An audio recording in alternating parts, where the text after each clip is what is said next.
People come to WAMM for marijuana initially, but as soon as they walk in the door, they recognize something in the eyes of other members. And that's an acquaintance with suffering and an acquaintance with the fears that surround end of life. I'll say when the DEA took the garden, oh, what a horrible day. I want so bad for WAMM to win on the lawsuit. How could your government do that to sick people? If it was them, they would see it so different. Whatever your problem is, it didn't matter. You could go to that garden and you could work. And you could work for something that was benefiting everyone. And it not only gave them their medicine, it gave them their pride back.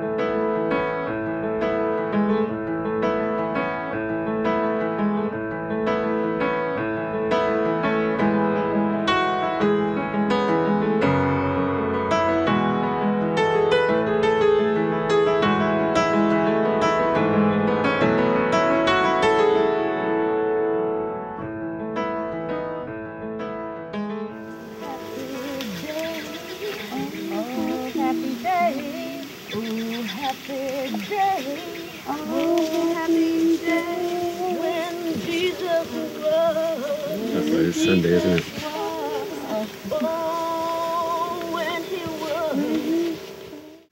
3 out of 4 Americans die in hospitals.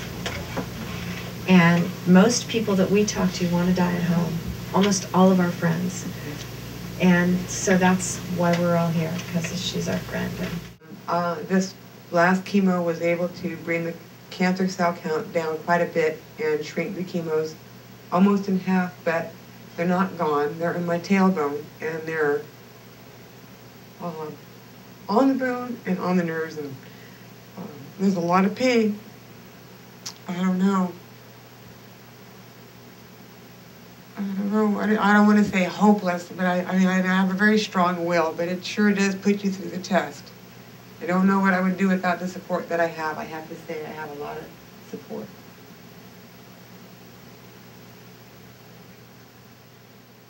If you haven't done this work before, it's a true labor of love, and your life gets changed. It does.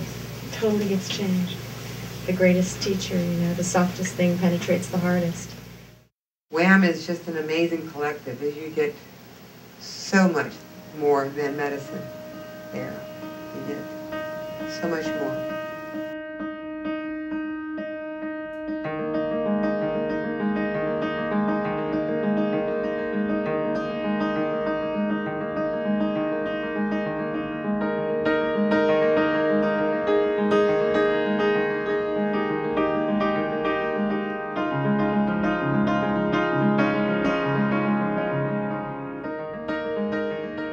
WAMM really becomes a place where people connect on a very, very deep level. Because you're dealing with very deep issues, you know, life and death. But we've seen it happen in WAMM before. People, you know, meet and fall in love and get married. We don't need any rehearsal. Yes, we do. Why? Because we You'll have a bunch of people up in a line on both sides. I walk down one side, she walks down the other. Little girls throw flowers around. We got you know? The idea with WAMM that Mike and I, how we came up with it, was that when we got busted, people contacted us and said, I'm dying, and I've got really nothing more that I can lose than my life. That, I think for both, I know, for both of us, moved us to say, well, we'll share it. Now, the idea that it wasn't just we'll share it, it was that, wow, what a great way to bust up all the ideas about pop.